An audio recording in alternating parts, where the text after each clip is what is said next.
Welcome to Books of Titans. I'm Jason Staples together with Erik Rostad, and this podcast is dedicated to the influences of influencers. The books that have helped shape prominent inventors, business leaders, athletes, intellectual scientists, and others. And we'll talk about what makes these books so important and influential, and at least attempt to have an intelligent discussion about these important works. Today we're going to cover Show Your Work by Austin Kleon, a book with the tagline 10 Ways to Share Your Creativity and Get Discovered. Chase Jarvis is the person who recommended this book in Tools of Titans. He can be found at Chase Jarvis on the tweeters and creativelive.com on the interwebs. He's one of the most commercially successful photographers in the world, having worked with small companies like Apple, Nike, and REI. He's also the CEO of Creative Live, which is an online learning platform that broadcasts live, high-def classes to more than 2 million students in 200 countries. Also within Tools of Titans, you'll find that Derek Sivers is also a big fan of this book. The author of Show Your Work is Austin Kleon. He's also the author of Steal Like an Artist, another great, quick, pithy book to read in a similar format to Show Your Work. He posts interesting artwork almost every day on Instagram and Twitter, where he pulls different quotes by cutting up newspapers. And I wish he would just cut up all newspapers, because it would make life a lot better at this point in the news cycle. He lives in Austin, Texas, which must get really confusing since his first name is also Austin, but somehow he manages and he seems to be getting by quite well. So I've got 2 quotes from this book that I enjoyed. The first one is, when you feel like you've learned whatever there is to learn from what you're doing, it's time to change course and find something new to learn so that you can move forward. The second quote is actually by someone else, but he puts it in this book, so I don't know if this counts. I may get a negative point for this, but I'm going to go ahead and put it in anyway. And this one is, anyone who isn't embarrassed of who they were last year probably isn't learning enough. And that is a challenging and good quote, and something that would be good to live by. So, Jason, what were your favorites? Yeah, and I'm going to challenge that quote by Alain de Botton in that I'm going to challenge it actually with something that Austin Kleon himself said in this book, which, he was encouraging. He's encouraging people to be an amateur. This is one of the primary lessons in the first chapter. And he says, all of us, none of us live really long enough. He quotes, Charlie Chaplin. We don't live long enough to be anything other than amateurs, right? All of it. That's all of us. Any of us are amateurs. We don't live long enough to be anything else. And then he says, this is the great thing about amateurs, is amateurs are not afraid to make mistakes or look ridiculous in public. Well, if you're not afraid to make mistakes or look ridiculous in public, then you're not going to be embarrassed. I'll take -2 points. Yeah. But no, I mean, I think the principle of that one is good enough, in principle. But I'm not embarrassed of who I was 15 years ago, let alone a year ago. It's who I was. But then again, I'm pretty much I'm about impossible to embarrass. So there's not too many things that embarrass you. No, as going all the way back to bachelor party and things like this, where there's not a whole lot that gets embarrassing for me. So that one doesn't work exactly as it's written, but I think it's, again, a really good quote that hits a lot of the things that this book gets about. I have also a couple quotes here that stuck out to me. One was, he said, people often ask me, how do you find time for all of this? And I answer, I look for it. That's a pretty good quote. And it gets back to, everybody has the same amount of time really available to them. Now, some people, if you're born to more money allows you to basically buy more time, in the day-to-day, because you don't have to do certain things. You can find ways, though, to do a lot more than you realize if you clear out all the other stuff in life that might seem like, that's just what everybody does. Well, as he says as he finishes this quote, he says, You find time the same place you find spare change, in the nooks and crannies. You find it in the cracks between the big stuff, your commute, your lunch break, the few hours after your kids go to bed. You might have to miss an episode of your favorite TV show. You might have to miss an hour of sleep. But you can find the time if you look for it. I like to work while the world is sleeping and share while the world is at work.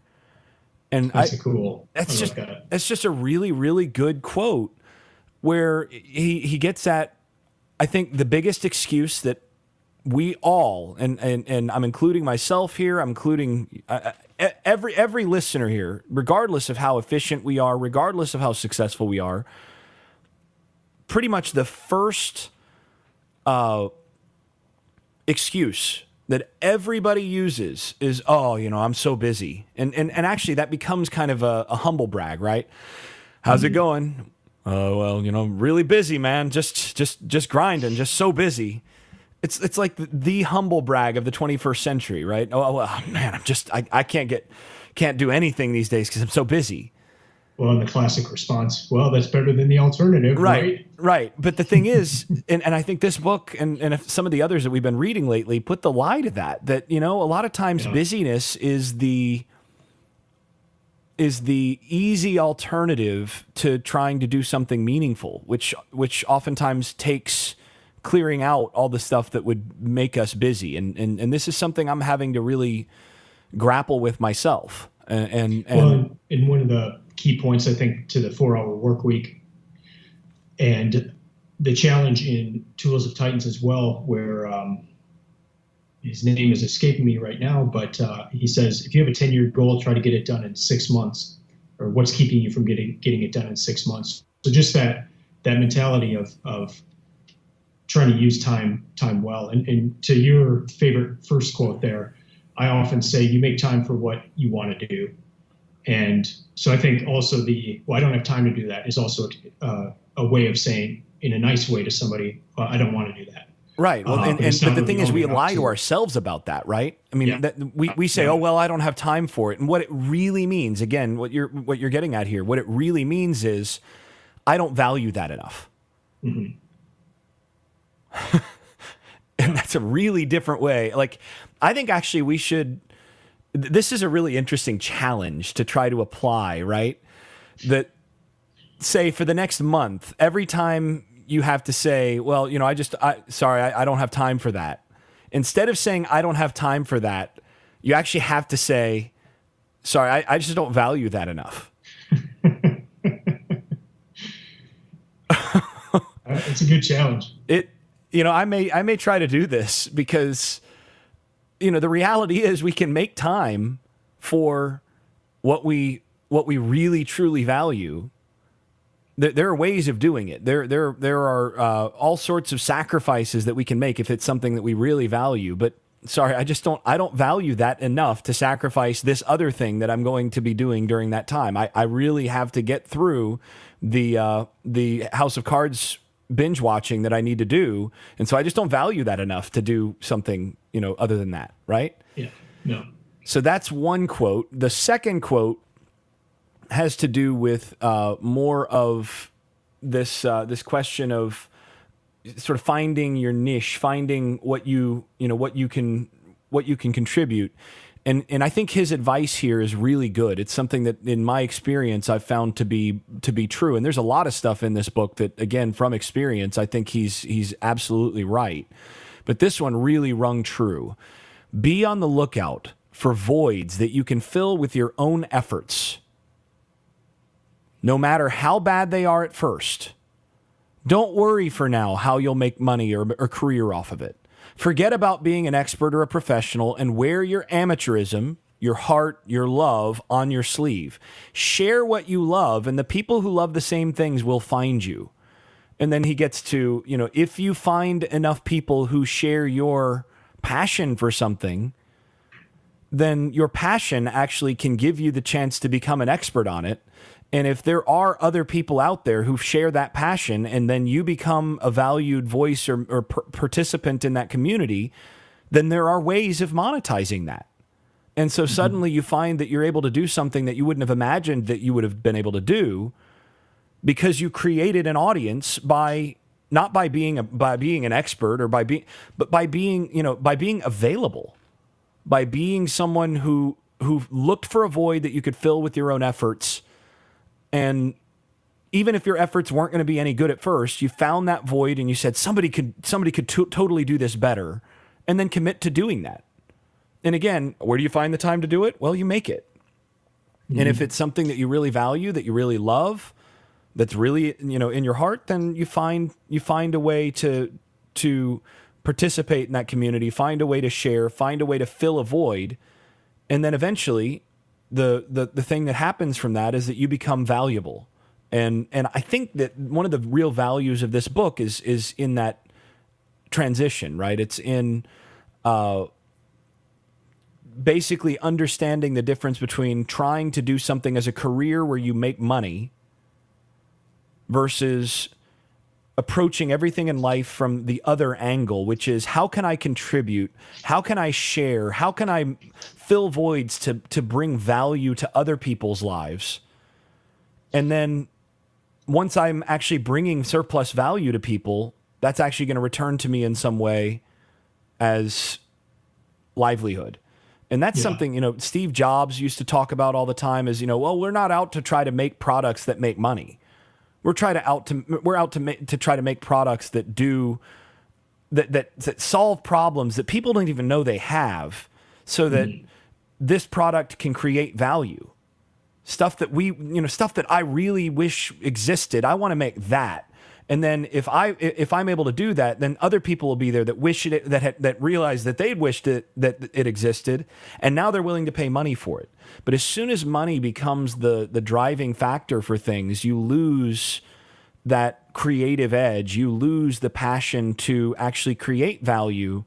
That's what actually facilitates bringing value back to yourself in terms of money. So I think that's one of the really nice things about this book is how it brings that angle of things, an angle of doing work out of this. And it's hard because it takes that investment up front to be able to create that value, which means you have to sacrifice quite a bit early on. But those are my two favorite quotes. Yeah, I like that. And I had a meeting yesterday with a client, and we were talking about adding new content to their website, and they were just racking their brains. How do we do this? What are we going to think to write about? And I just said, just think about helping people. And it just clicked for them by saying that, that it's not about trying to write these amazing articles and try to come up with topics that people are going to like. It's just help people. If you help people, you're going to get an audience. And I think that ties in with what you're saying. So we'll head off into the next section here of overview and our initial reactions. My initial reaction, I love these short kind of books. And having read Steal Like an Artist, Austin's other book, he's really good at capturing the time that we live in. So there's some unique aspects, even of what you talked about, of kind of the long tail of you having an interest and being able to find an audience for that interest or other like-minded people online. His ability to take these things going on, kind of like Kevin Kelly with The Inevitable, to take these things going on and then give you permission to enter into that and take advantage of these changes online. So this book of Show Your Work, just encouraging you to be out there, to share, and we'll get a lot into that a lot deeper in this episode. But he does a great job of capturing the period of time with all of its changes, and then writing about it in an actionable and easily understood format. Yeah, and I think that one of the nice things about this book, again, like you pointed out, is that it is so pithy and it's such an easy read, but it's deceptively profound in a lot of these lessons in terms of how the world works and how the creative process works and how you can create value for people. And to me, there's something that makes this book a valuable read for a lot of people who might not necessarily expect it to be a valuable read going in. I was more questionable. I went into this book not without really high expectations, to be totally honest. And I thought the book exceeded my expectations. because Yeah, and I had pretty high expectations just because Steal Like an Artist was such a good book. yeah, that title I would have probably expected more of, because it's more more along my the title speaks to me just a little bit more. Yeah. But yeah, I was not familiar with that book, and I didn't have high expectations for this book, but it really exceeded what expectations I had. Yeah. Yeah. Well, getting into the nitty gritty, first off, I've just really enjoyed this whole project and seeing how a lot of these books connect with each other. And on the very first page, we have, What are I the hate odds? talking about self-promotion. Comedian Steve Martin famously dodged these questions with the advice, be so good they can't ignore you. So the previous book in our Books of Titans was the Steve Martin book, and we realized that quote wasn't in the book, and Austin doesn't say it is, but just that tie-in, and then throughout this book we see a lot of connections, whether it's referring to Kevin Kelly or some ideas that go along with the 10,000 hour rule in Outliers. So that was cool to see all that.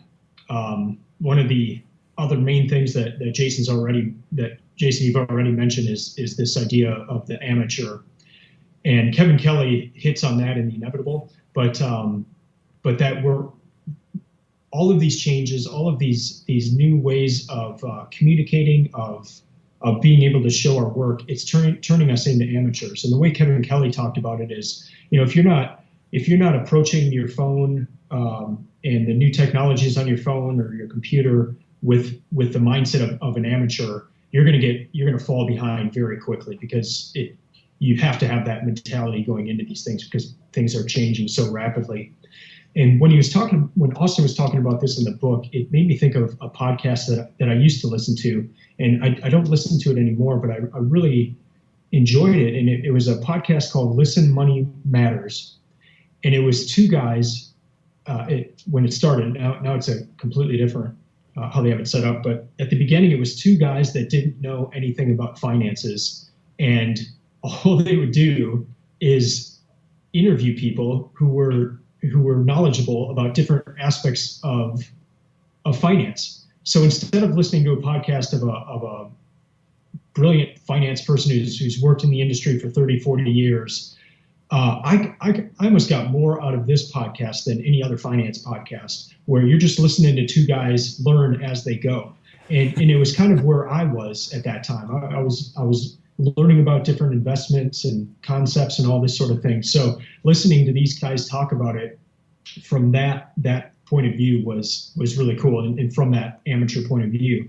And it drives this point home that you don't have to necessarily start things these days as a professional or being at the top of the game to be able to make an impact. You can go in at the bottom level and just go as you're learning, and people will be intrigued even by that, because they're at that same point, and you can help them along. And this gets into an idea that Lewis hits on later in the book, and we can talk about later, but I loved that aspect of it. It just really kind of gets your mind thinking of what are some things that I want to learn about that I could even share while I'm learning about those things, and that could even draw other people, and we all kind of learn together. Yeah, well, and you realize how many. I mean, if you look at the people who are high paid in various industries, so many times it's shocking, actually, how many of these people. First of all, I mean, it's frustrating to me at many times that how many of these people are utterly incompetent, but how many of these people actually came out not of being a professional or having gone to school for whatever they're doing, but they got noticed somehow by either some ridiculous shenanigans or just by being a part of the tribe long enough to actually become one of the leaders, and now they're getting paid on all sorts of things. I mean, one example, and it's an example of a person that I really don't like his content all that much, but he's made millions of dollars in sports media, is Clay Travis. This guy, he does the Outkick the Coverage blog, or he did the Outkick the Coverage blog, which then later on it's been bought by Fox Sports and all these other things.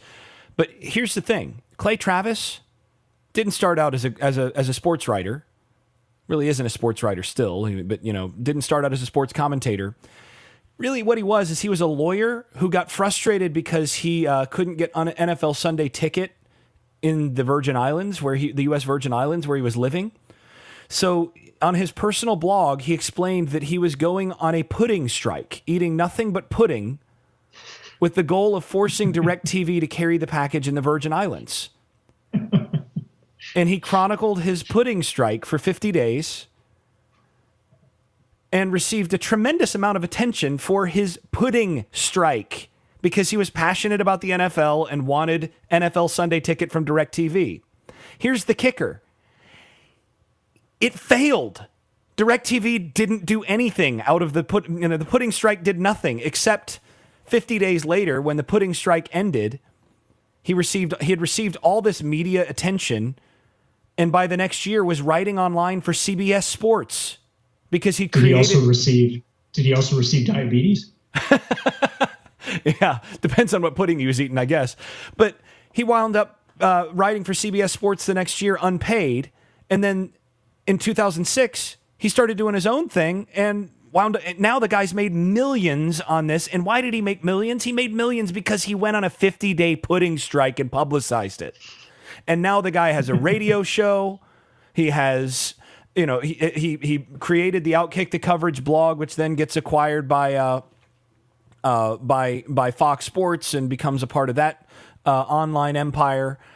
And I mean, I just look at this and I'm like, first of all, the guy rarely has takes that I think are worth sharing. I do my best to avoid sharing his stuff, largely because I don't like most of it. But the reality is that guy made millions of dollars just by doing what Austin Kleon is talking about in this book. He found a niche, created his own brand online through the wildest thing you could imagine, and somehow managed to transfer that. I guess some people found enough value in his voice that he's made a lot of money as one of the leaders of that industry. So this gets right to, I think Kleon is sort of pulling away the curtain here in how this actually works, and creating and being an amateur and being an unabashed, unashamed amateur, willing to do stuff that is going to get you. Is going to create value for someone that's willing that you're sharing enough online and sharing enough in your community that you begin to have a voice that people are going to turn to, and it's an example. If that guy can do that, well, I think this ties in nicely with something I see that you got from the Lewis quote. If you want to go into that. Oh yeah. So actually, this gets back to a couple things. One is this is the idea that he talks about with amateurism. One of the things about being an amateur is that it's actually advantageous in many ways to constantly be an amateur, to actually remind yourself of what it is to be an amateur, even once you become a professional, because when you are an amateur, you actually can communicate with other amateurs, because you may not know the first thing about how things actually work, but you know how amateurs think they work, right? And so, he quotes C.S. Lewis to elucidate this principle, and Lewis once wrote, "It often happens that two schoolboys can solve difficulties in their work for one another better than the master can. The fellow pupil can help more than the master because he knows less. The difficulty we want him to explain is one he's recently met. The expert met it so long ago that he's forgotten." And that is really, really important. And I'd put a marginal note in here where I'd said the truly great experts don't forget the problems. They don't forget the difficulties. The truly great experts remember the steps, remember the problems that they had, and remember the steps to solve them, and can help simplify for those coming behind them. And that to me, again, that's where you find your voids.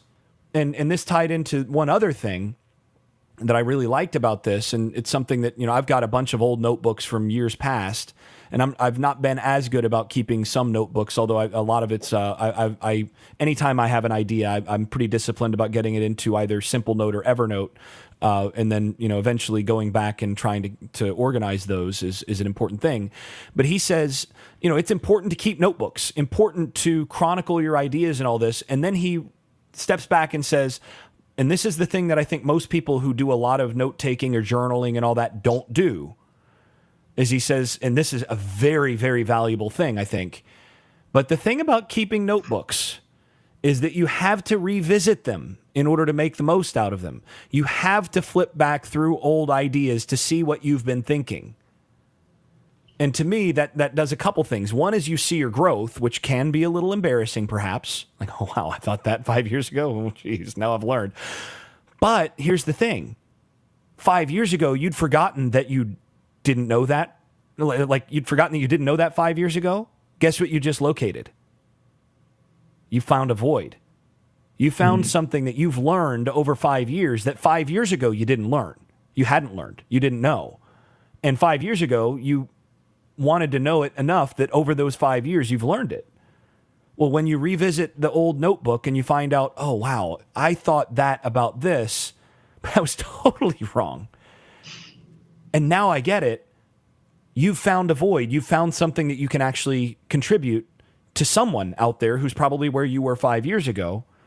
And now the question is, can you fill that void in a way that's going to explain it to that person who's 5 years behind you? And that to me is, again, that's a great lesson from this book and how he explains that process and thinking about ways of again, putting yourself in position to create value. Yeah. Well, and one big idea I got from this book is, so the title is Show Your Work. And before I read the book, and I guess just a mentality I have is, okay, I show my work. That means I show the end product. I show at the very end. And throughout the book, he says, no. With the tools we have now, whether it's Instagram or Twitter or whatever, show the entire process. So one of my clients, she takes wedding dresses that perhaps the mother wore in her wedding, and if the daughter wants to wear it in her wedding, she'll rework the dress for the daughter. And then after the daughter wears it, she'll then make it into an evening dress that instead of just putting the wedding dress up on a shelf the rest of your life, you could wear this evening dress out. And I said, you should show the entire process of rearranging this dress. Don't just show the final version of the dress. People would be really interested to see your process for drawing out what you're going to do from the original dress to the new dress. Showing every single day just one photo of what you're doing. And that's one thing he suggests in the book. Show every single day, put something up there, put something out there for people to see. And sometimes it's hard for us to see. Like I sit at a computer every day, so it's not, do I just take a photo of my keyboard and show that, hey, this is what I've been doing all day, typing away in this. But to really think through it and what are some different things I could share on a daily basis from my work.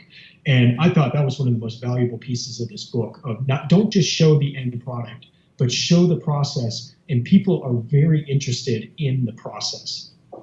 Yeah. And my dad and I, we did TV years ago. And one of the things that we've always been really interested in is not just watching a movie or watching a TV show or something, but then we love getting a look at a little bit of the behind the scenes stuff. And okay, they had the cameras set up here.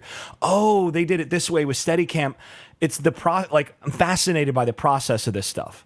And we're not the only people who are like that, right? There's there's a big market for that. And the thing is, you're talking about that wedding dress stuff.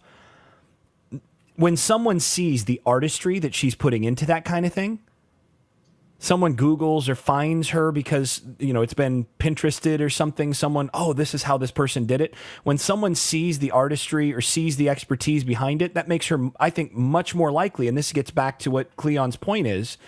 That makes her someone much more likely to stumble across her stuff and go, oh, this person can really do it.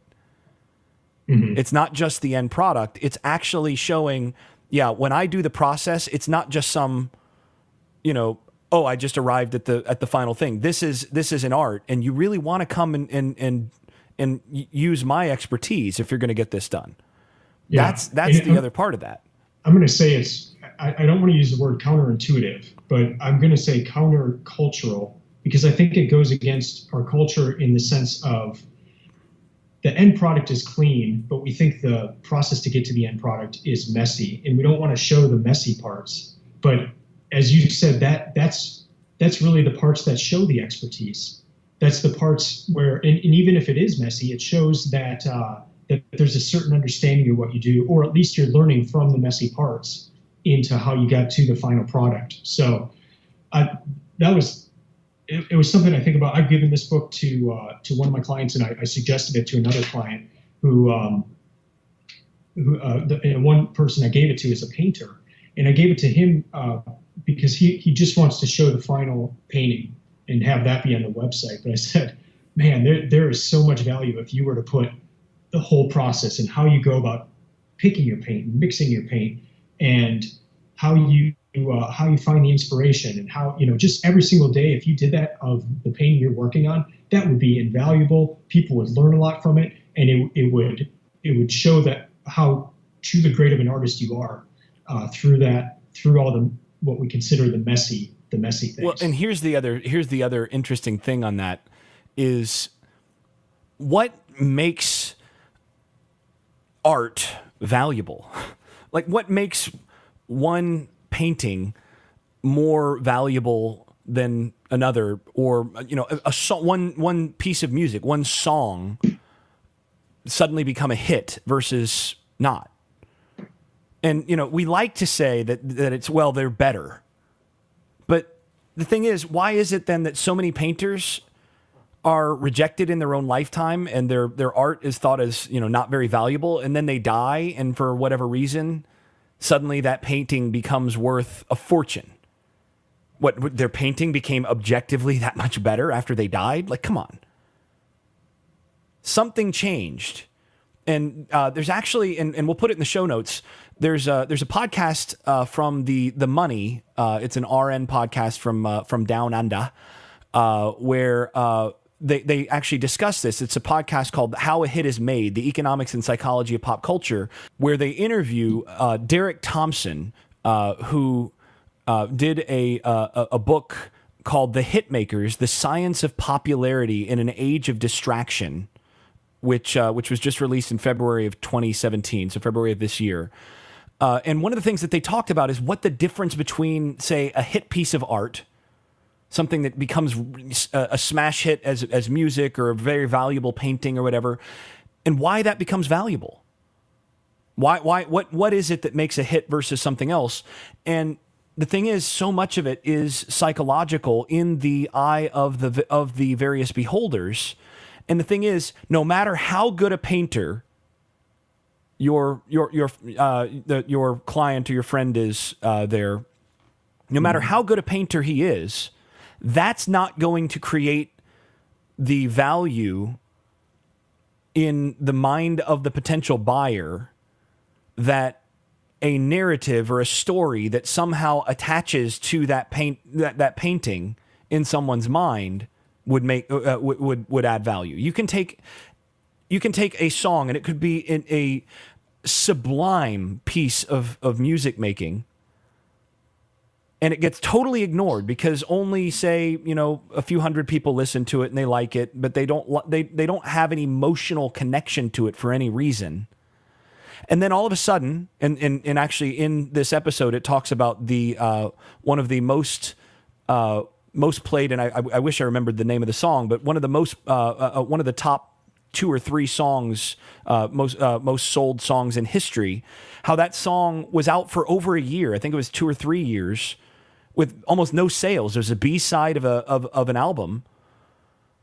And then it got stuck into a movie that became popular, and everybody fell in love with that song because of its connection in the movie. And suddenly the song sold like hotcakes.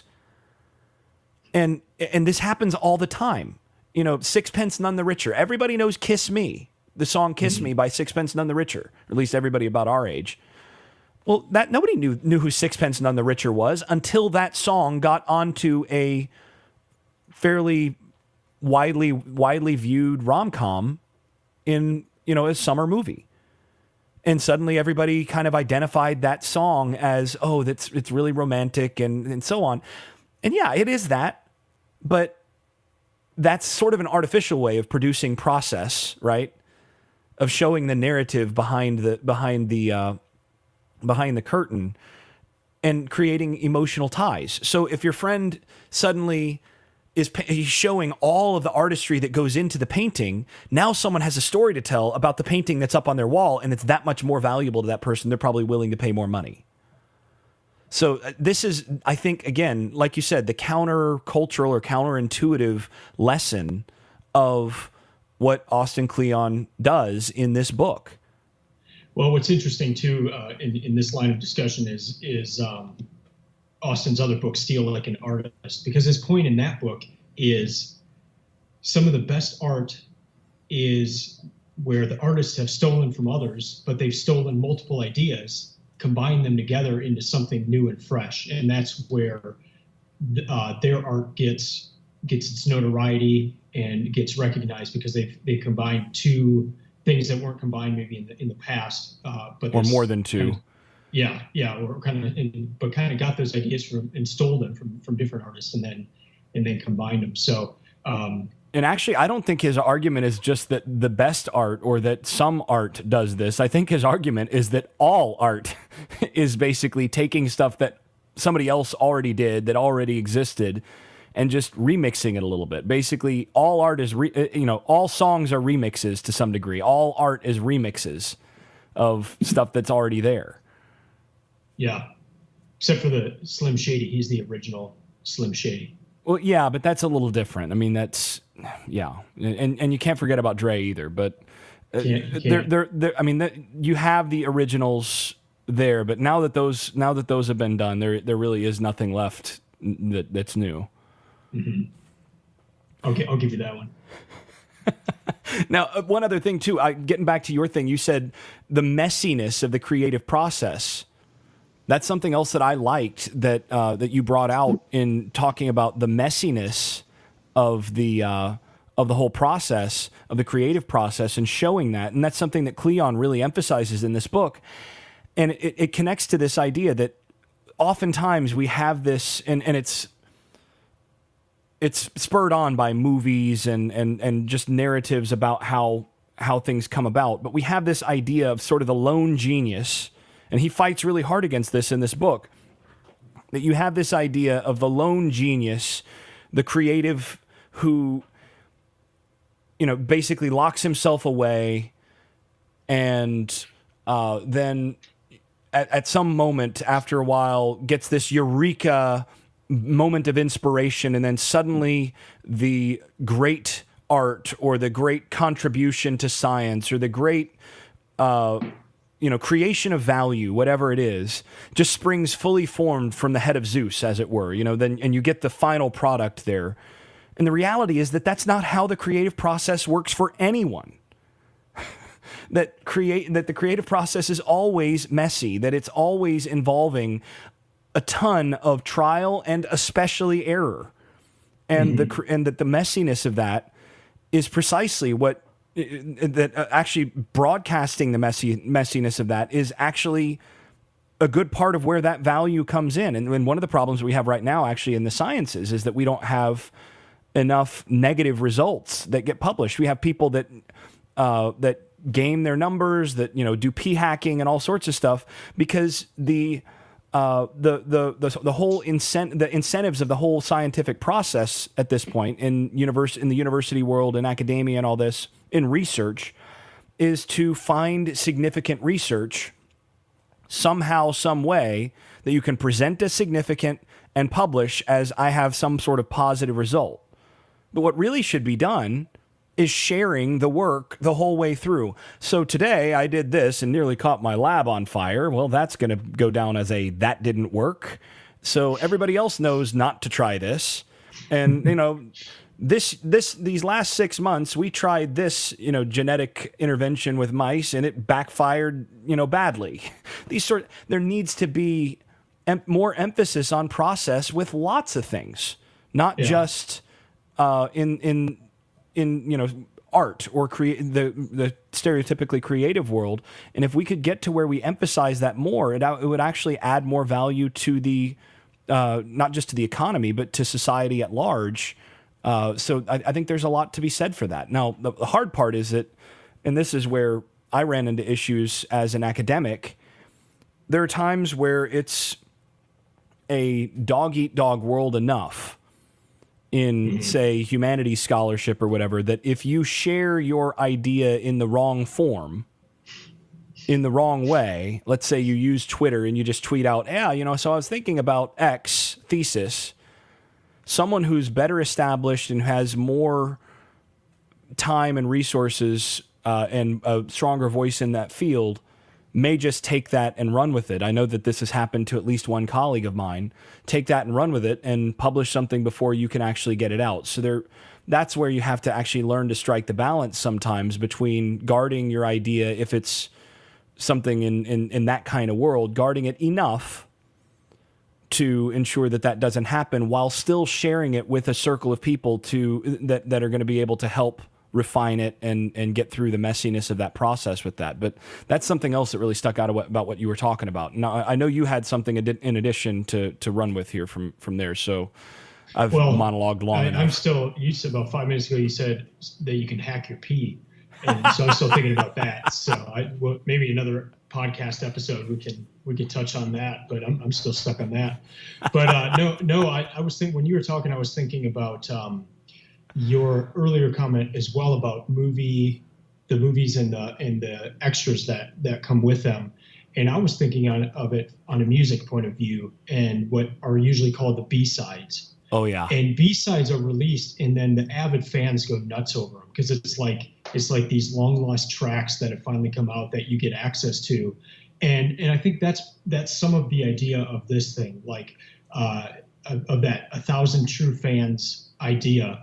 Most people are only going to want to see your finished product, but the avid fans, the people that connect around your idea, your passion. In Austin, in this book, he says, always share your passion, share your influences. I mean, share the things that have influenced you on the way. So like for me, Van Halen, I mean, if anything comes out Van Halen, like a bootleg concert from the 70s, like 79, like I'm going to listen to it. I mean, I just think that's cool.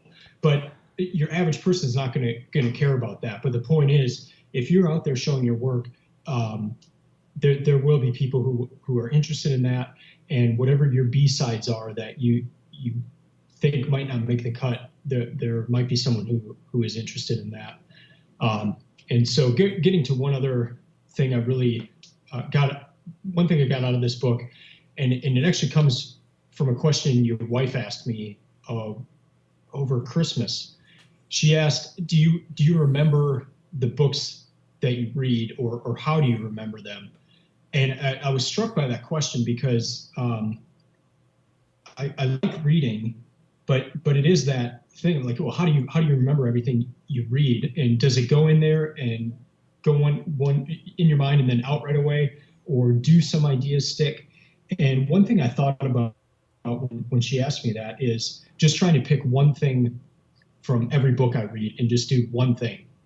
And a book may contain, 40 different really good ideas, but if I can just take one idea from a book, and even for this Books of Titans reading list, if I can just take one idea from each book and implement it or have it change how I view things or live or do different tasks, I think that's a really good, just basic goal to go for. And one of the main ideas from this book is just showing your work and showing it on a daily basis. But one other idea he had in the book that I really liked was this idea. He encouraged people to read obituaries because it puts a life into a very short format, and just reading through obituaries, you kind of gain access into someone's life, what was important, what are the things that stuck out over a span of however many years.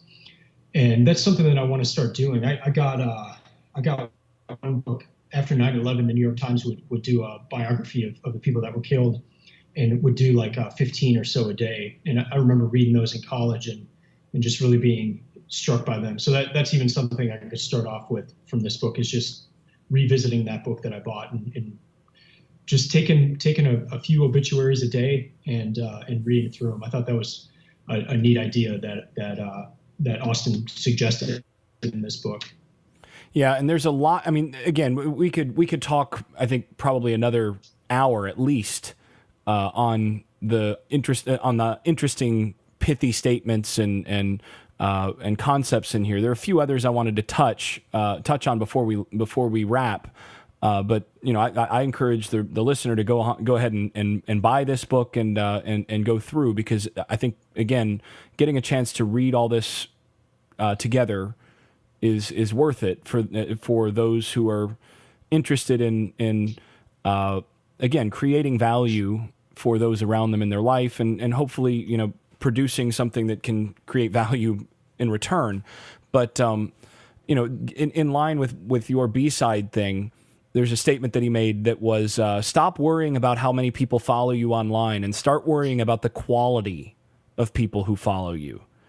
So this, again, gets back to that 1,000 true fans or whatever. But the thing is, if you have a group of people who's interested in your B-sides and is actually going to pay to see those, or is going to pay attention to those people will definitely buy your A work, and they'll pay full price for it. But if you have just a few people who kind of put you on follow at some point, well, that doesn't necessarily mean anything, right? And to that end, he points out the painful truth: beware of selling the things you love. When people are asked to get out their wallets, you find out how much they really value what you do.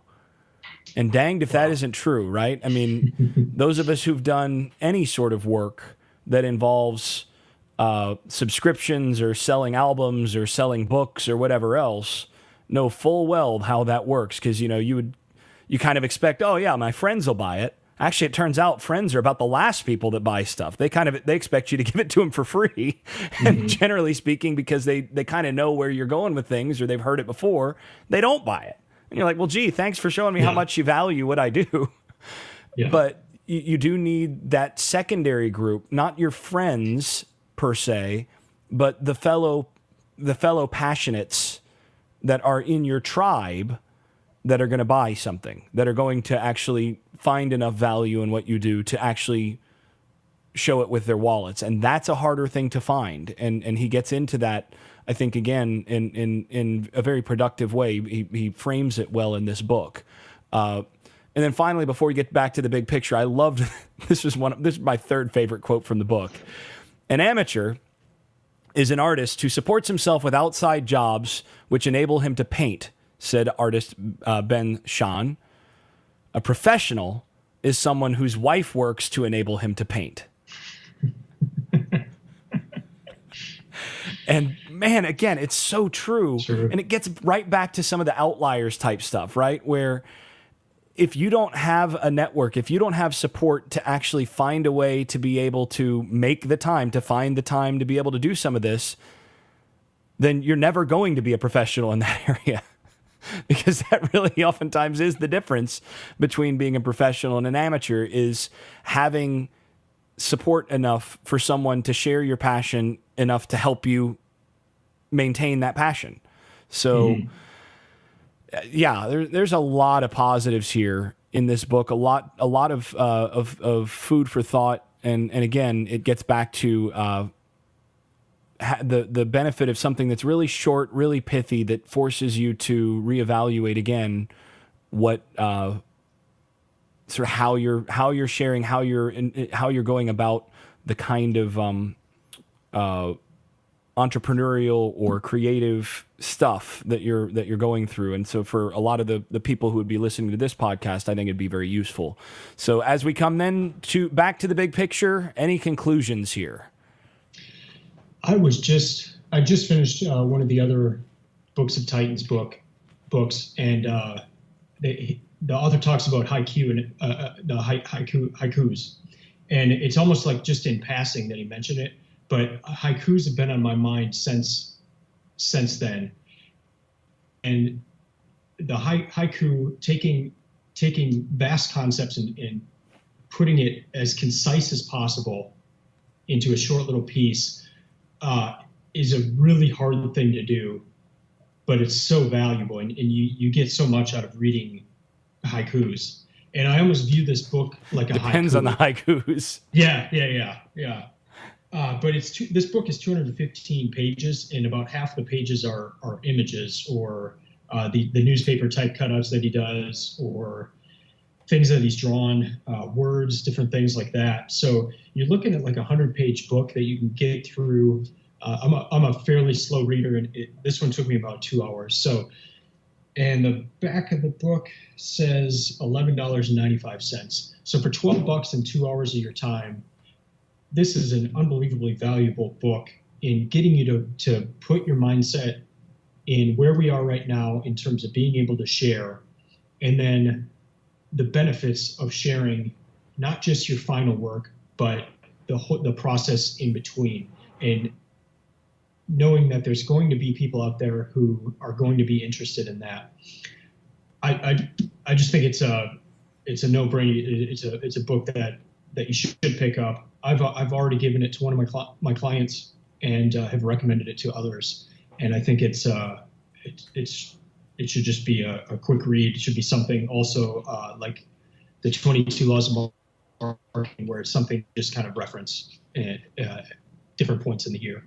Yeah, this is one of those things that's probably worth revisiting on occasion. Again, like something like the 22 Immutable Laws, or there's a number of books that I kind of have in a quasi-regular rotation just because I value them.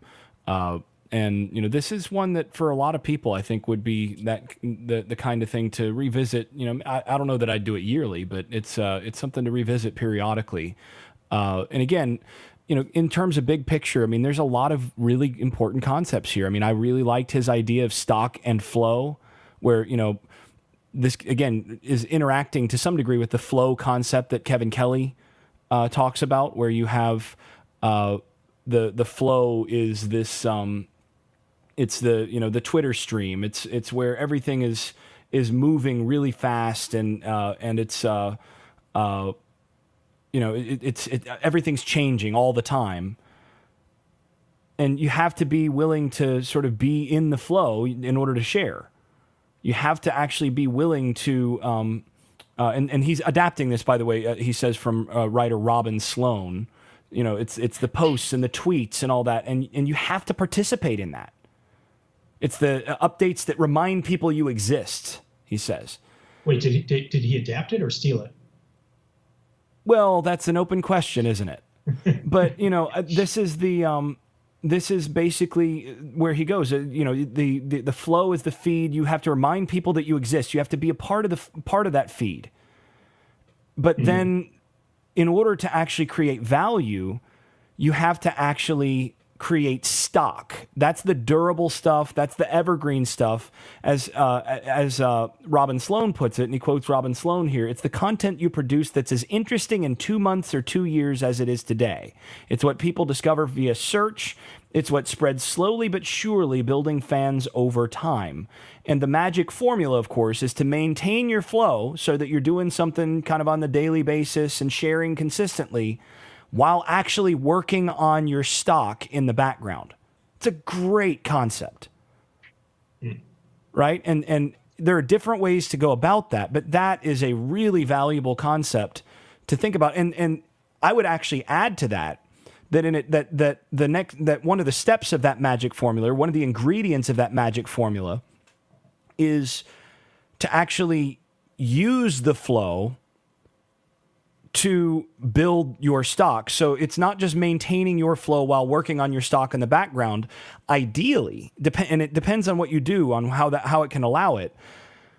But ideally, you actually work on your stock while integrating that with what you're putting out in the flow. So you if you're a writer, you put out a few sentences, or you put out some sort of idea or whatever into the flow, that's actually from what you've been working on in the stock. And this is the idea that, again, he gets into throughout the book. And I thought... No, wedding dress right. example, too, from before. Like yeah, exactly. The whole thing.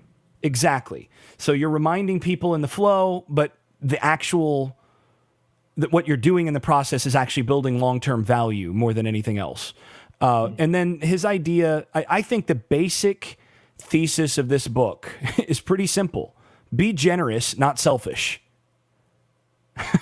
Right? So if you're generous, he says, you're going to get generosity back, right?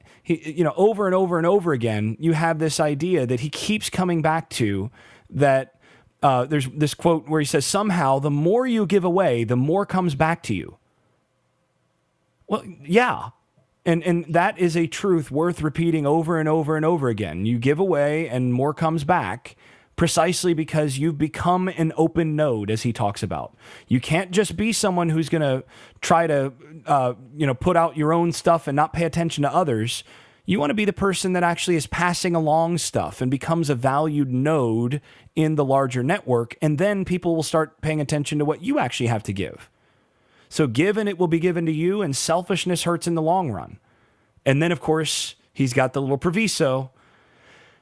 Well, you have to be as generous as you can, but selfish enough to get your work done.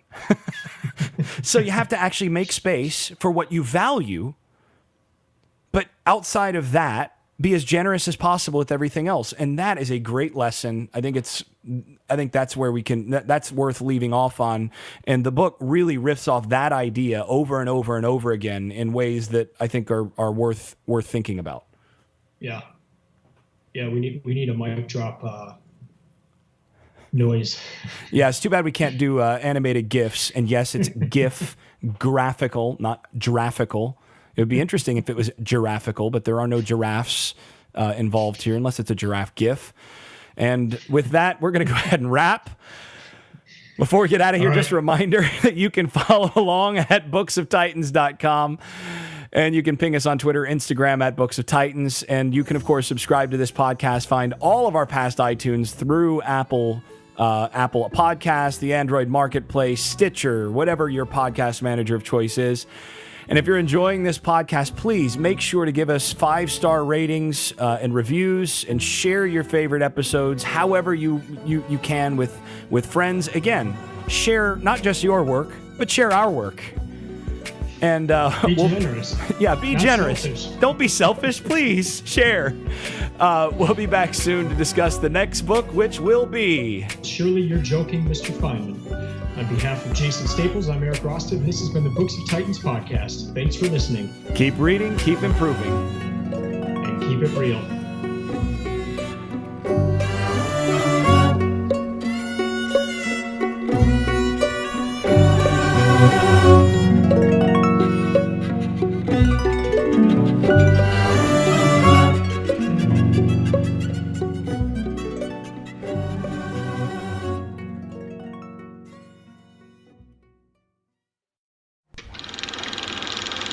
I made this.